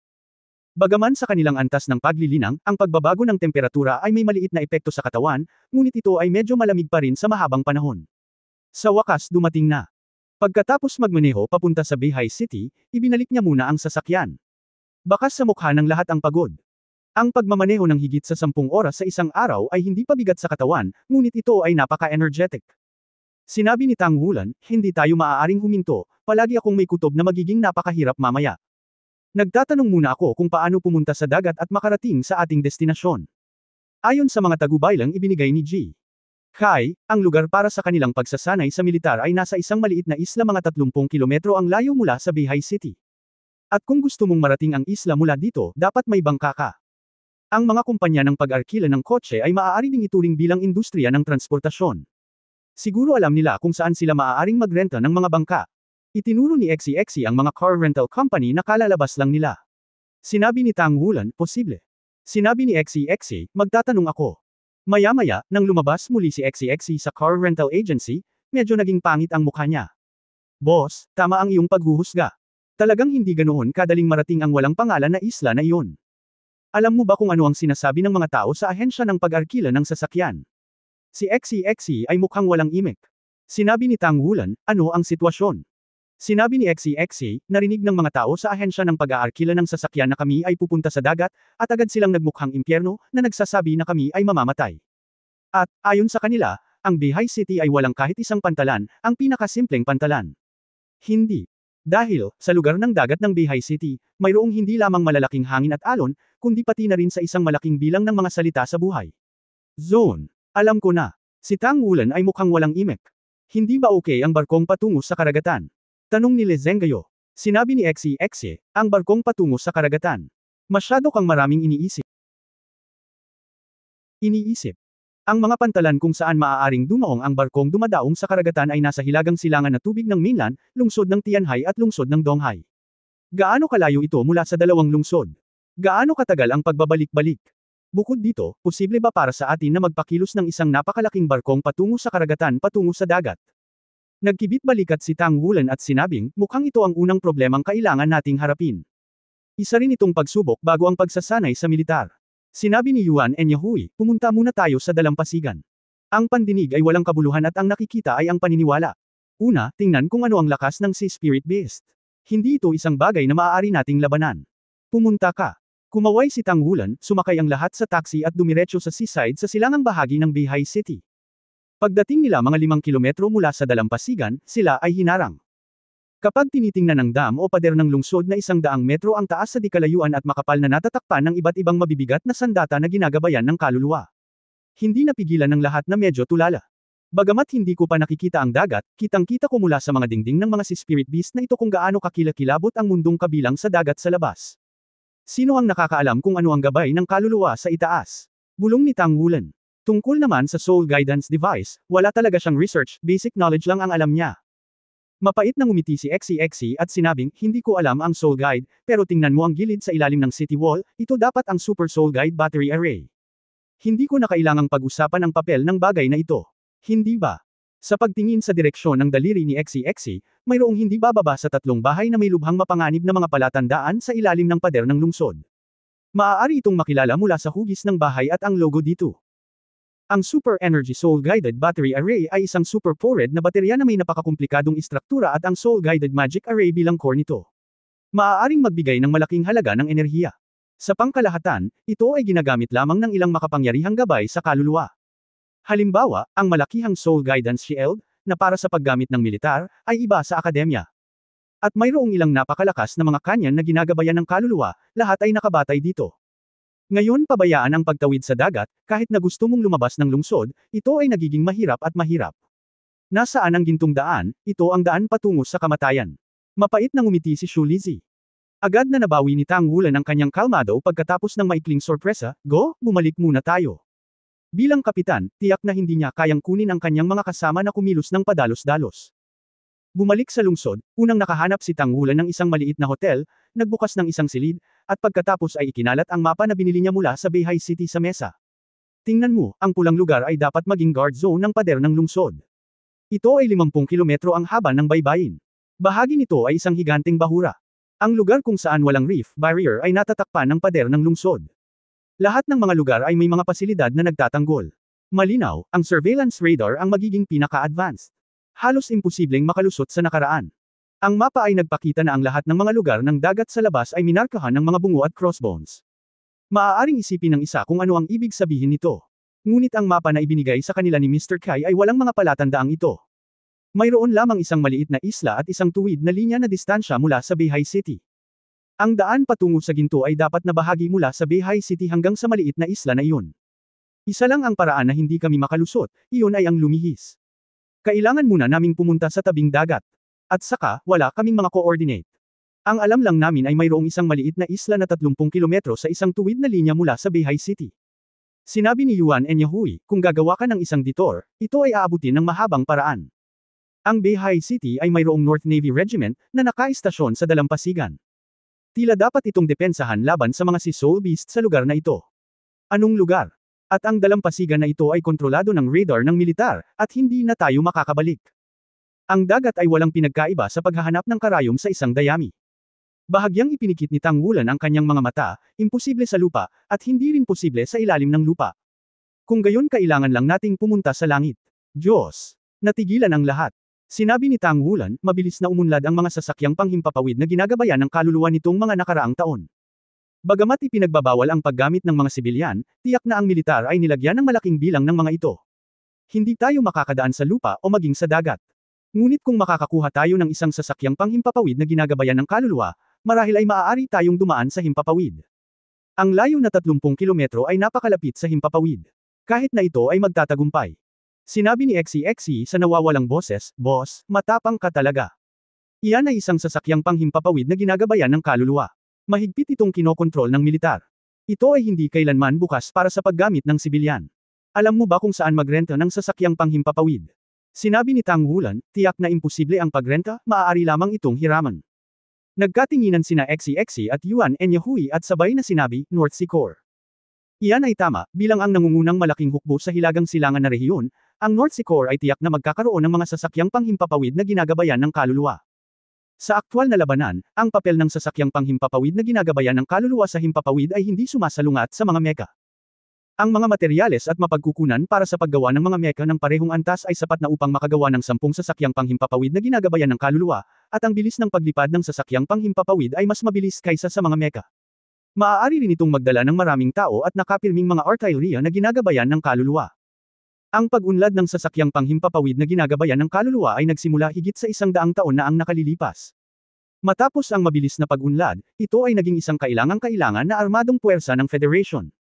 Ang malaking hukbo ay may espesyal na brigada sa paglipad upang makipagtulungan sa Mecha Brigade. Sinasabing ang pinaka-advanced na sasakyang panghimpapawid na ginagabayan ng kaluluwa ay maaari na ngayong direktang lumipad sa Xingluo Continent o Tiandao Continent sa pamamagitan ng himpapawid. Sa mga tuntunin ng teknolohiya, ang Luo Continent ay nauuna pa rin sa dalawang iba pang kontinente. Gayunpaman, walang intensyon ng Federation na magsimula ng digmaan. Ang paghiram ng sasakyang panghimpapawid ay walang alinlangan ang pinakamabilis na paraan. Pero ang problema, hindi sila marunong lumipad. Kahit na makalusot tayo, paano natin may lalabas ang eroplano?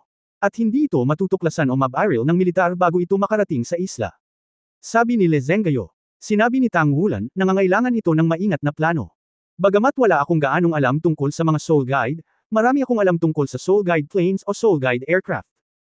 Hindi natin ito maipapalipad, ngunit dahil gusto natin silang hiramin, maaari rin nating hiramin ang mga piloto. Kung tungkol sa kapangyarihan ng isang Legion, ang kanilang long-range strike capability ay sapat na upang masakop ang higit sa 300 kilometro. Ay matatakot na maghagis ng daga hanggat nasa loob sila ng kanilang kontrol, hindi sila natatakot na makatakas tayo. Tumango ang lahat. Nagpatuloy si Tang Wulan, at hindi na natin kailangan pang tumakas ng 300 kilometro, sapat na ang 30 kilometro. Para sa isang manlalaban, 30 kilometro ang layo na maaabot sa loob ng maikling panahon. Sa oras na iyon, kailangan lang nating kumpletuhin ang isang airborne landing at ibalik ang hiniram na sasakyang panghimpapawid at mga piloto. Natural, hindi tayo tatamaan, at ang ating Navy ay makakarating. Nang sabihin ito ni Tang Wulan, bigla niyang nalaman na tahimik siya sa paligid niya. Napatingin ang lahat sa kanya na may mga matalim na tingin. Bumulong si Xu Lizhi, boss, anong uri ng multo ang nasa hangin? Nagkibit balikat si Tang Wulan, nahulog lang ito mula sa langit. Mayroon tayong dalawang espirito, sina Zhenghao at Yuanan, na kayang lumipad. Kapag narating na natin ang target na lokasyon, bumababa tayo mula sa mataas na lugar at ginagamit ang kanilang kakayahang lumipad para masigurado na makakapag-taxi tayo papunta sa isla. Ayos lang iyon. Kung hindi ito gumana, mababawasan din ito ang bilis ng pagbagsak natin. Gamit ang defensive power of our one-word defensive na sandata para sa pagbagsak ng sarili nating sandata. Lupa, hindi mo kailangang matakot ang mahulog sa dagat, hindi ba? Napalunok ng laway si Xi, boss, ang lakas ng loob mong mag-isip tungkol dito. Sa unang pagkakataon, alam ko na ang iyong mga ideya ay maaaring maging napaka-wild. Ang pamamaraang ito ay talagang mapanganib, tama. Sinabi ni Tang Wulan, talagang may mga panganib. Una, maaari ba tayong makalusot sa Northern Army at hanapin ang piloto at ang eroplanong magpapaalis nito? Pangalawa, sa loob ng 30 kilometro, hindi tayo maaaring mabaril bago makarating sa isla. Pangatlo, pagkatapos mahulog sa dagat, kailangan nating talunin ang si Soul Beast at sumugod sa isla. Ang unang punto ay mababa ang ating lakas, kung kaya natin ang labanan. Magandang pagkakataon na umatras, kahit na tayo ay umatras, at ang pagsuko ay walang panganib sa buhay mayroon. Ang huling punto, harapin ang mga si Spirit Beast. Ang aking bloodline aura ay may tiyak na mapilit na epekto sa lahat ng mga espiritong hayop. Sa tingin ko maliban kung tayo ay partikular na malas at makatagpo ng 100,000 taon na espiritong hayop, kung hindi, sa loob ng isang tiyak na distansya, magmadaling lumabas. Dapat ay okay. Zhenghao at Yuanan, maaari bang ang kakayahan mo sa paglipad ay makaalis sa aming 5, kahit na ito ay lumampas? Sinabi ni Le Zhenghao, ito ay dapat na pareho.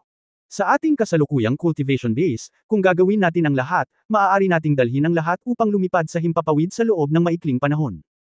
Ngunit kung isasaalang-alang ang mataas na daloy ng hangin, mayroon pa ring kawalan ng katiyakan. Tumingin si Tang Wulan kay Xu Lizhi, gaano karaming timbang ang maaaring mabawasan ng iyong light dragon bag? Sinabi ni Xu Lizhi nang walang pag-aalinlangan, 30% ay talagang okay. Sinabi ni Yuan Enyahui, ito ay talagang magagawa. Ano ang iyong plano para sa airborne altitude? Sinabi ni Tang Wulan, sa teoryang pagsasalita, syempre, mas mababa ang mas mahusay. Ang oras ng landing ay mababawasan dahil kailangan nating isaalang-alang ang mga long-range strike mula sa North Navy Regiment Base pagkatapos nating umalis sa eroplano. Kung mas maikli ang oras ng landing, mas maikli ang oras ng landing. Mas maliit ang posibilidad na ito ay mag-strike. Sinabi ni Ye Xinglan, bueno, okay lang, ngunit ang pinakamalaking problema ay ang una.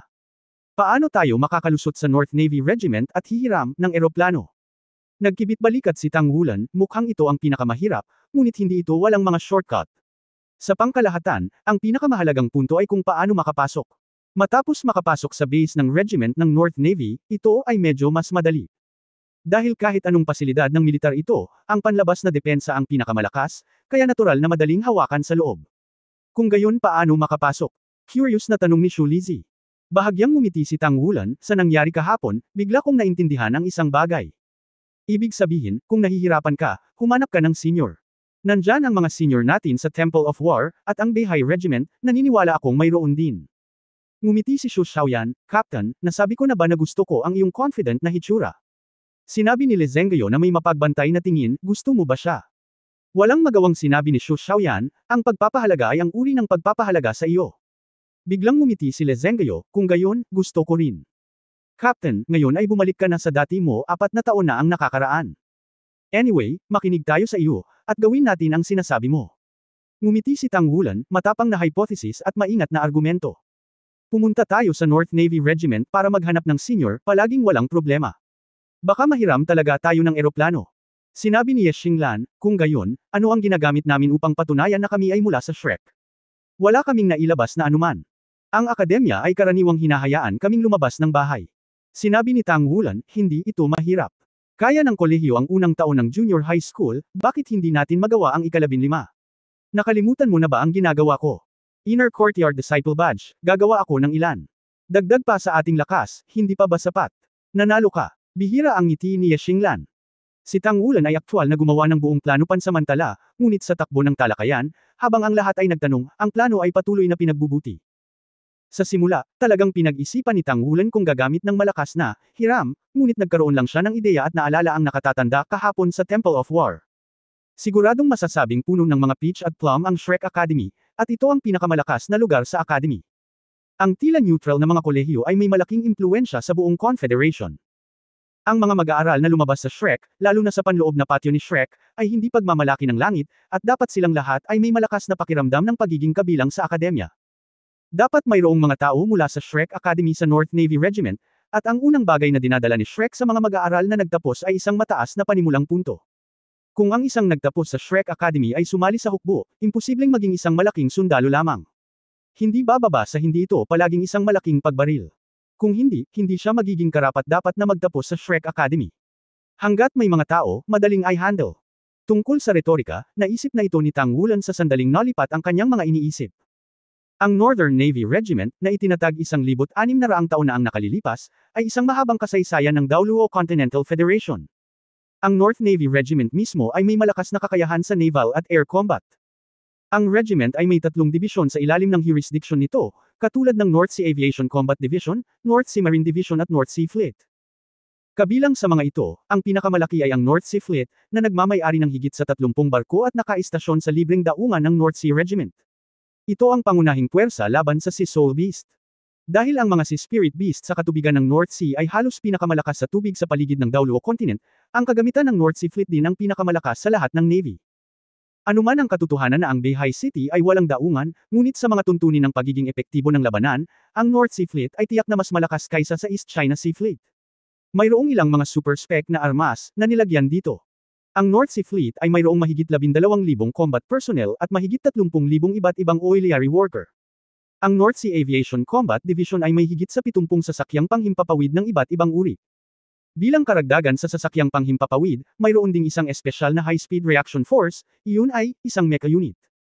Ang Federal Air Force ay binubuo ng mga mech at mandirigma na nakikipagtulungan sa isa't isa, na nahahati sa maraming armas. Ang North Sea Marine Division ay pangunahing para sa mga operasyon sa lupa, lalo na sa mga operasyon sa lupa sa dagat. Pangunahing nilagyan ito ng malaking bilang ng mabibigat na armas, tulad ng Coastal Defense System ng Beihai City, na lahat ay kinumplito ng North Sea Marine Division. Well-equipped at mas mahusay sa pagtatanggol laban sa Sea Soul Beasts. Hindi tulad ng Army Corps, na karaniwang binubuo ng mga combatant, Ang isang core ay may humigit kumulang 30,000 hanggang 40,000 katao. Dahil ang North Navy Regiment ay nangangailangan ng malaking bilang ng auxiliary personnel, ang buong regiment ay may kabuuang 80,000 katao. Ito ay isang karapat-dapat na hukbo. Dahil dito, ang mga ranggo ng mga opisyal ng Northern Navy Regiment ay mas mataas kaysa sa mga regiment ng parehong antas ng kalahating ranggo. Nang si Tang Wulan at ang kanyang mga kaibigan ay bumaba sa taxi, hindi nila maiwasang mabigla sa lahat ng nasa malayo. Inilagay sila ng taxi mga 1 kilometro ang layo mula sa North Navy Regiment Base, dahil sa pasulong, sila ay nasa military control zone.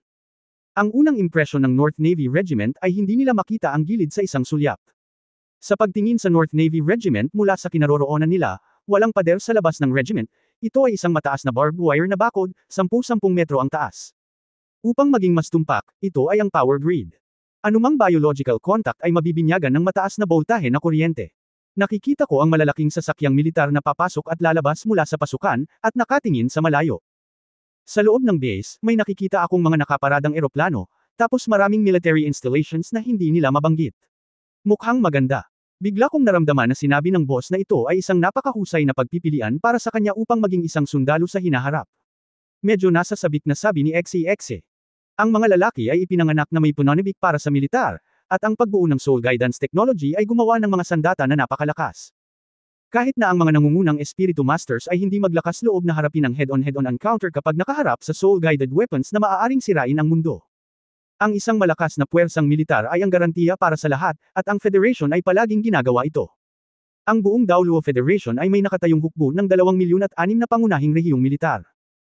Ang North Navy Regiment ay kabilang sa Northeast Military Region at ito ang pinakamalakas na Naval at Air Force Regiment sa 3 regiment ng Northeast Military Region. Go, Terra na! Ayos lang para sa lahat na kumilos ng natural. Lumakad si Tang Wulan sa harapan na may ngiti sa kanyang mukha, at sinundan siya ng iba. Maliban sa simpleng storage soul guide, lahat ay walang dalang kahit ano. Ang pares ng sirang malalaking martilyo ni Yuan N ay nakaimbak din sa storage soul guide. Bago sila lumapit sa main entrance ng North Navy Regiment Base, hinarang sila ng grupo ng mga nagpapatrulyang sundalo. Tumigil, military restricted zone, lumayo ka. Nagmaneho ang mga patrolman, at halatang natagpuan sila sa base. Humakbang si Tang Wulan ng 2 hakbang at nagsabi, "Hello, kami ay mga estudyante ng Shrek Academy at nagsasagawa kami ng isang experience mission. Ang layunin ng misyon na inayos ng Academy ay pumunta sa iyong hukbo para sa isang espesyal na pagsasanay. Maaari mo bang ipaalam sa amin?" Shrek Academy. Wala kaming natatanggap na notice. Ang patrolman ay halatang hindi ganoon kadaling lokohin. Nagkibit balikat si Tang Wulan at walang magawa, kung may abiso, hindi ito pagsubok. Sa katunayan, hiniling kami ng kolehiyo para sa espesyal na pagsasanay, ngunit hindi kami binigyan ng anumang tulong. Paano pumasok sa mahal para sa pagsasanay sa militar? Kailangan naming mag-isip ng aming sariling paraan. Ngunit nakita mo na, ano ang magagawa namin? Maaari lamang kaming pumunta dito at pumunta lamang sa tamang paraan at humingi ng espesyal na pagsasanay para sa amin. Nagtaas ng kilay ang patrolman, talagang taga Shrek Academy ka.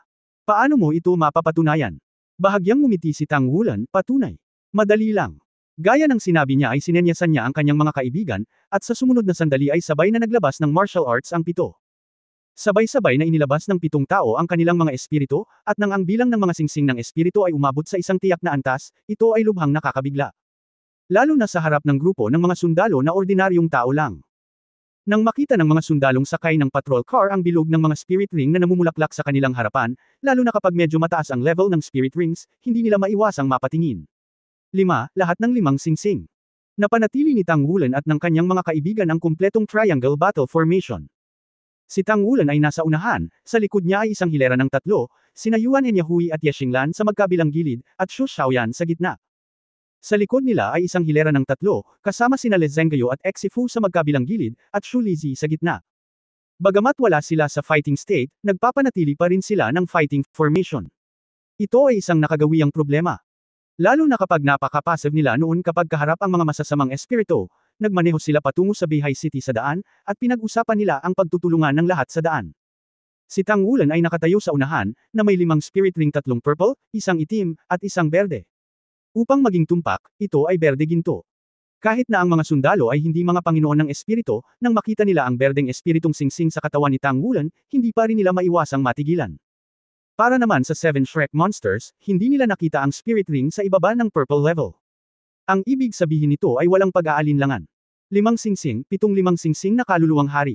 At ang mga kabataang ito ay tila nasa 20 taong gulang lamang.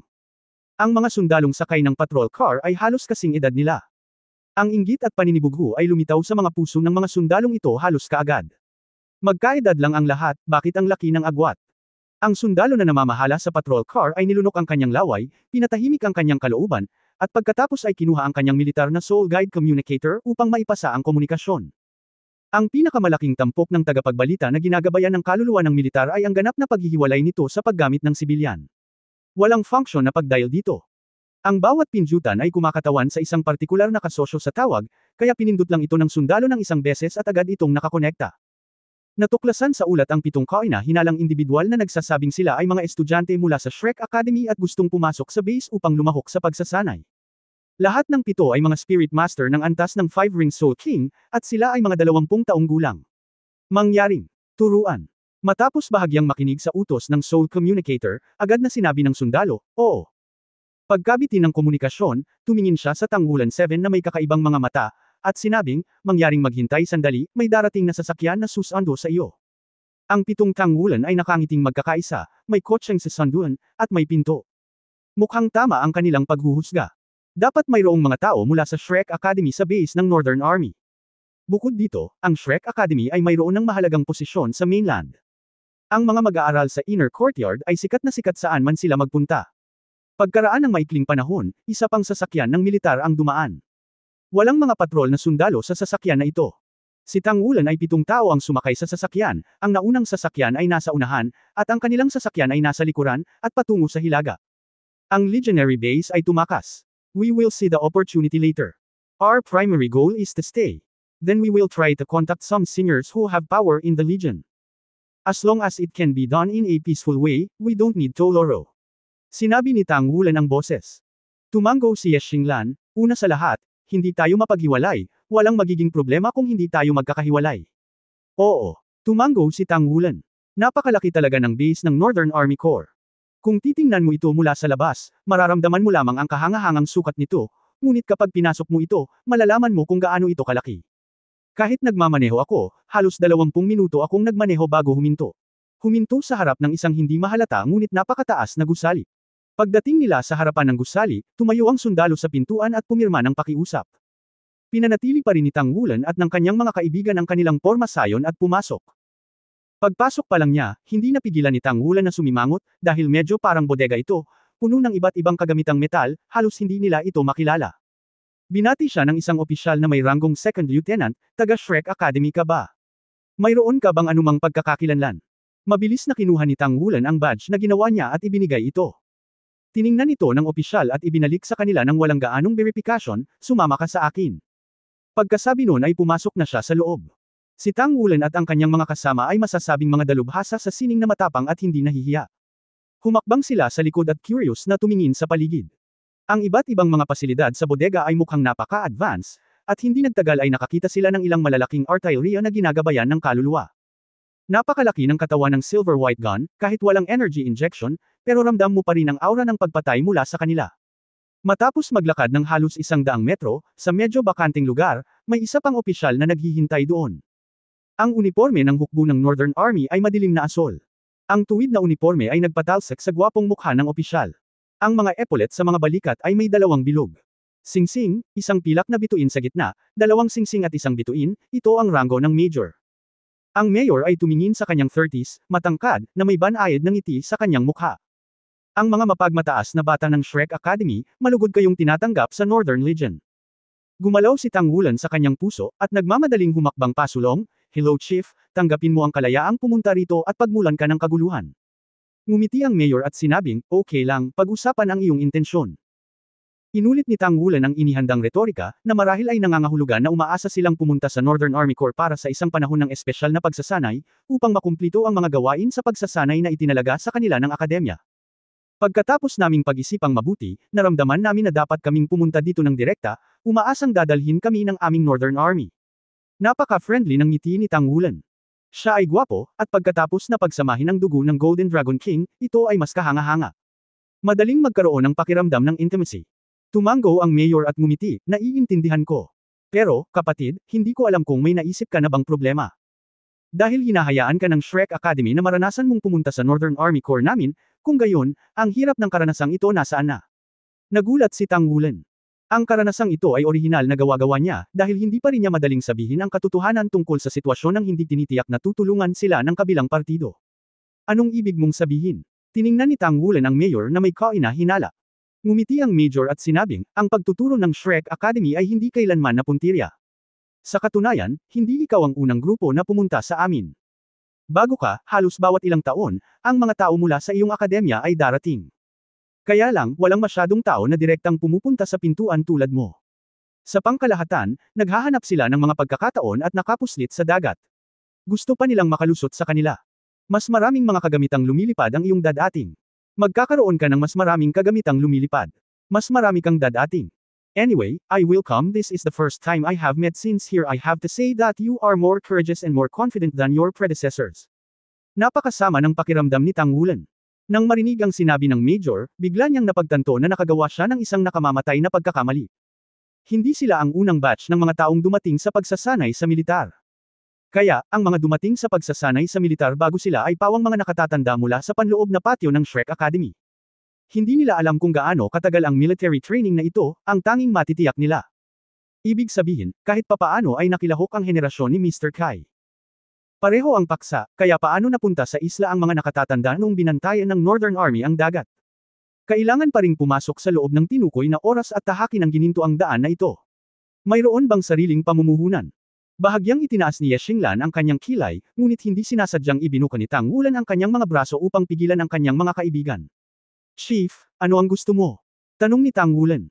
Hindi malulutas ng impulse ang problema sa oras na ito, ang mga tao ay maaaring tumayo sa harap nila ng mahinahon at makipag-usap, at alam na ang 7 sa kanila ay pawang mga hari ng kaluluwa, imposibleng maging hindi handa. Sa isang iglap, si Tang Wulan ay gumawa ng maraming paghatol sa kanyang puso. Ang hindi lang alam ng kabilang partido ay sila ang kontemporaryong Shrek 7 Devils, at ito lang ang tanging sikreto na maaari nilang itago. Sabi ng Major, well, it's good. Hindi madaling magbago sa edad mo nang hindi nagulat. Frankly speaking, I have to say something cool. Ang dahilan kung bakit ka bumagsak sa puntong ito ay ganap na dulot ng iyong akademya.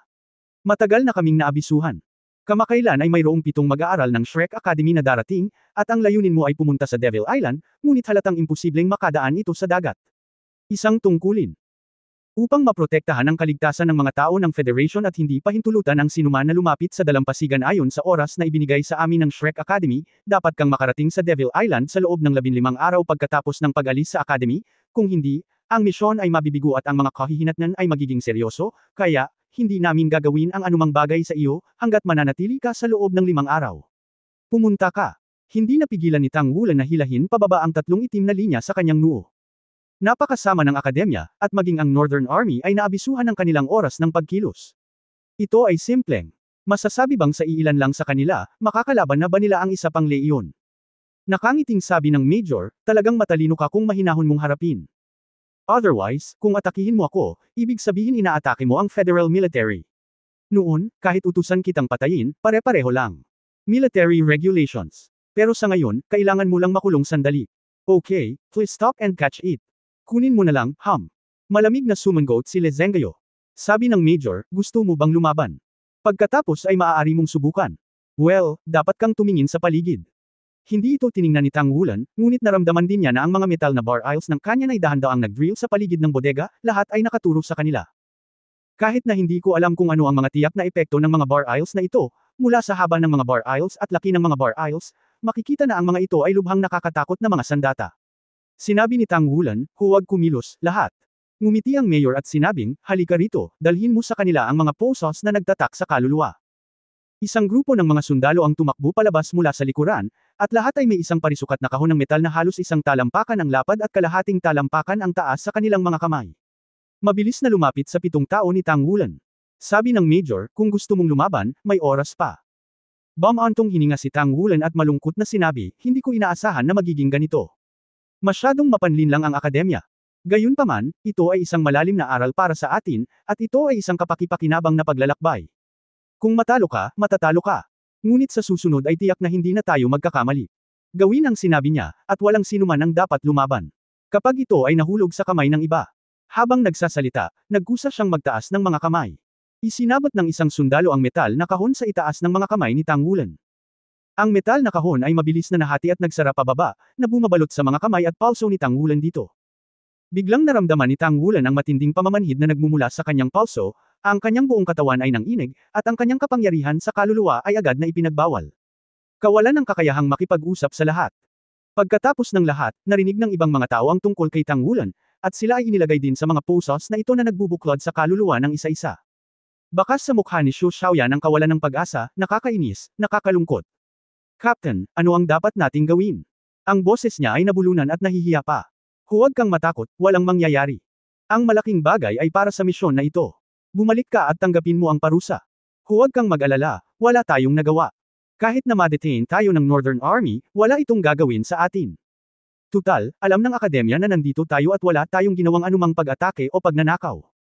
Ngumiti ang mayor at sinabing, kaya, tama ang iyong pinili. Alisin silang lahat at ilagay sa kustodiya. Oo, nga pala. Nagtapos ako sa Sun Moon Royal Soul Master Academy. O sa halip, mula sa Northern Legion. Ang mga matataas na antas ay karaniwang mula sa Sun Moon Royal Soul Teacher Academy. Sa makatuwid, lagi nating kinasusuklaman ng Shrek. Sa hindi inaasahang pagkakataon, ang isang mataas na antas ay mula sa Mido, ngunit mula sa Hilagang Silangan, isang Ligi. Sun Moon Royal Soul sa dulong kanluran ng Mentor College. Alam mo ba hindi mo ba alam? Noon, pinangunahan ni Tang Wulan ang kanyang mga kaibigan sa Sun Moon Royal Soul Teacher Academy para maglaro. Malungkot na iniyuko ni Tang Wulan ang kanyang ulo, at mukhang tinanggap niya ang kanyang kapalaran, nakatumbas ng pagpasok sa lungga ng mga magnanakaw. Nagpatuloy ang mayor, huwag kang magpanggap. Bagamat napupuot ako sa iyo Shrek, dapat ay mga mag-aaral ka mula sa panloob na patio, at ang 5th ring cultivation base ay dapat isang one-word armor master. Huwag kang mag-alala, hindi ako bibigyan kita ng anumang pagkakataon. Kahit na paano ka magkunwari, hindi ako magiging maawin. Halika, dalhin mo sila ng isang espiritual na bawal, kahit na hindi mo kayang kumilos. Fine. 10 araw na tayong natulog dito promise papaalisin kita pagkalipas ng 10 araw, baka magutom ka, pero hindi ka mamamatay. Nang makitang inilabas ng mga sundalo ang kanilang helmet at muling naglakad, biglang itinaas ni Tang Wulan ang kanyang ulo, puno ng gulat ang kanyang mukha, ikaw, hindi mo magagawa ito. Ikaw. Habang nahulog ang helmet, isang malakas na magnetic field ang agad na tumama, at si Tang Wulan ay bumagsak sa lupa sa sandaling ikiling niya ang kanyang katawan. Ang espiritong kapangyarihan ng ibang tao ay naharang, at imposibleng labanan. Maisuot lang sila ng helmet at isa-isang nahimete sa lupa. The Major shrugged his shoulders, ganyan dapat. Napakatuso ng mga estudyante ni Shrek. Hindi sila mabibigyan ng kahit katiting na pagkakataon. This kind of spiritual ban helmet specifically for repeat offenders will close their spiritual sea. Sleep obediently. You guys. I just don't know if Shrek Academy will treat them better because of their encounter this time. Blame ba sila sa akin? Masyadong walang awa. Dalhin mo silang lahat at ipadala sa kulungan pagkatapos ng 10 araw. Ang mga sundalo ay tumakbo, isa sa bawat dalawa, itinayo ang 7 Tang Wulan at mabilis na umalis. Hinawakan ng mayor ang kanyang baba gamit ang kanyang kanang kamay, na may nag-aalalang ekspresyon sa kanyang mukha, at sinabi sa malalim na boses, hayaan ang mga Special Operations Team na maghanap sa base area at magsagawa ng radar detection upang makita kung may mga kasama silang nagtatago sa labas. Lalo na para sa reconnaissance. Mayroon bang mecha? Oo, Major. Bahagyang naningkit ang mga mata ni Major. Noon pa man ay kilala siya sa kanyang pagiging mislan at hinding-hindi magpapakawala ng anumang detalye. Ang madilim na silid ng kulungan ay palaging ang lugar kung saan ang mga sundalo ang pinakakinatatakutan para sa militar. Wala sa confinement room. 2 talampakan lang ang taas ng buong confinement room, na eksakto ang taas na hindi makaupo ang mga tao. Walang ilaw dito. Mayroon lamang isang maliit na bibig, na maaaring magpasok ng pagkain. Ang pinaka-nakakatakot na bahagi ng confinement room ay wala ito. Ang mga ordinaryong tao na nakakulong dito at maaaring magpatuloy sa loob ng 7 araw ay medyo makapangyarihan na. Sa isang madilim na nakakulong na espasyo sa mahabang panahon, ang diwa ay babagsak. Si Tang Wulan at ang iba pa ay nakapusos at helmet, tahimik na nakahiga sa confinement room. Hindi ko alam kung gaano katagal. Sa madilim na espasyong iyon, dahan-daang itinaas ang isang kamay niya, dahan-daang hinawakan ang gilid ng helmet niya, at saka dahan-daang hiniwalay. Tama, maghiwalay na lang. Kung walang susi at elektronikong password, hindi mabubuksan ang helmet. Pero nabali niya ito ng 2 kamay bigla. May mga pusos sa kanyang mga kamay, na hindi madaling hawakan. Sa isang mabangis na pagsisikap sa kanyang mga kamay, ang mga metal na pusos ay nabasag sa isang iglap. Sa sumunod na sandali, itinaas din niya ang helmet sa kanyang ulo. Hinahaplos ang kanyang palso, dinadama ang unti-unting pagbawi ng kapangyarihan ng kaluluwa sa kanyang katawan, isang malabong lilang liwanag ang sumilay mula sa kanyang mga mata. Hindi ba't si Tang Wulan ang kumala sa kanyang mga pusos at nagtanggal ng kanyang helmet? Tumingin siya sa paligid, and sure enough, nandoon lahat ng kaibigan niya. Nakahinga rin siya ng maluwag. Malamang nakilala, binuksan niya muna ang pusos at helmet ni XEXE. Pagkatapos ay tinakpan ng isang kamay ang bibig ni XEXE. Pagkaraan ng mahabang panahon, bahagyang nanginag ang katawan ni XEXE, at agad na bamulong si Tang Wulan, huwag kang magsalita. Manahimik ka. Naunawaan ka agad ni XEXE, at sa pagbawi ng kanyang espiritu, sinimulan niyang mabilis na mabawi ang kanyang espiritong kapangyarihan. Ganon din ang ginawa ni Tang Wulan, tinanggal ang pagkakatali ng mga pusos at helmet ng kanyang mga kaibigan. Bakit hindi siya sarado ng helmet sa dagat ng espiritu? Walang espesyal dito. Walang alinlangan na ang mga pusos na nagbubuklod ng kaluluwa ay maaaring magtaksil sa kapangyarihan ng espiritu. Kahit na ang isang spirit master na may mas malakas na cultivation base ay nakapusos ng soul silang pusos, ang sitwasyon ay pareho. Ngunit huwag kalimutan, si Tang Wulan ay mayroon pa ring malakas na kapangyarihan ng sigla at dugo. Nang isuot ang helmet sa kanyang ulo, agad niyang hinimok ang kapangyarihan ng chi at dugo na bumuhos sa kanyang ulo, na puwersahang bumubuo ng isang layer ng proteksyon. Kung makikita ng Major si Tang Wulan sa helmet sa oras na iyon, hindi niya iisipin na maseliwhan niya ito. Sa oras na iyon, lumitaw ang mga pattern ng gintong dragon sa mukha ni Tang Wulan. Sa lakas ng chi at pagharang ng dugo, natural na mahirap makamit ang saradong mental power effect ng helmet. Lahat ng susunod ay simple. Nang sapat na ang tahimik sa labas, agad na inalis ni Tang Wulan ang pagbabawal sa kanyang sarili at sa kanyang mga kasosyo. Masyadong masama ang akademya. Hindi napigilan ni XEXE na bamulong. Medyo mabigat ang paghinga ng lahat. Hindi ba tama? Pinili ng kolehiyo ang Beihai City sa anumang paraan ng walang layunin. Pinapanatili lang sila ng Beihai Navy Regiment dito. Hindi nakakagulat na lahat ng nakakaalam sa sitwasyon ng pagsasanay sa militar ay tumingin sa kanila ng may awa. Nakaharap na sila sa ganoong sitwasyon bago pa man sila pumunta sa isla. Okay, walang kwentang magreklamo. Sa wakas, hindi naman pinakamalala ang sitwasyon. At least nasa loob pa rin tayo ng base, na mas mabuti kaysa sa labas. XEXE, bitawan mo ang clone at lumabas para mag-reconnaissance. Gaya ng sinabi niya, gamulong si Tang Wulan. Lumapit sa entrance ng confinement room. Ito ay isang maliit na pinto, mabigat at nakakandado. Kinaikit ni Tang Wulan ang kanyang mga mata, nag-concentrate, dinadama ang sitwasyon sa labas. Walang bantay sa labas. Marahil ito ay dahil siya ay masyadong kumpiyansa sa epekto ng mga pusos na nagbubuklod ng kaluluwa at ng helmet na nagbubuklod ng Diyos, at walang mga gwardya sa labas. Gayunpaman, hindi ito pinabayaan ni Tang Wulan. Tumalikod siya para pigilin si XEXE at sinabing, dapat kang mag-ingat kapag lumabas ka. Kailangan mo lang tuklasin kung saan mayroong isang sasakyang panghimpapawid na ginagabayan ng kaluluwa. Dapat mayroong maraming mga hakbang sa seguridad sa base na ito, uri ng thermal imaging. Hindi ka mahanap ng scanner, ngunit magagawa ng energy analyzer. Kung ito ay natagpuan, agad mong hahayaan ang clone na mawala, gayunpaman, ang ilang mga bagay ay maingat na ibabalik sa atin, at hindi na ito maibabalik sa atin. Bagay. Okay, don't worry, ipaubaya muna sa akin. Tumanggo si XEXE kay Tang Wulan. Inabot ni Tang Wulan ang kanyang kanang kamay at hindi direktang sinubukang buksan ang pinto. Sa halip, pumunta siya sa gilid ng confinement room. Itong side ang vent. Inalis ko ang entrance at naramdaman ko sa pamamagitan ng mental power. Napakaliit ng vent na ito. Hindi makalabas ang mga normal na tao. Go, pero dapat maayos ang clone mo, di ba? Tumanggo si XEXE at sinabing, walang problema, kaya kung i-compress ang clone ng energy form, hanggat may gap sa pagitan ng mga braso, makakalabas ako. For more videos, please like, share and subscribe.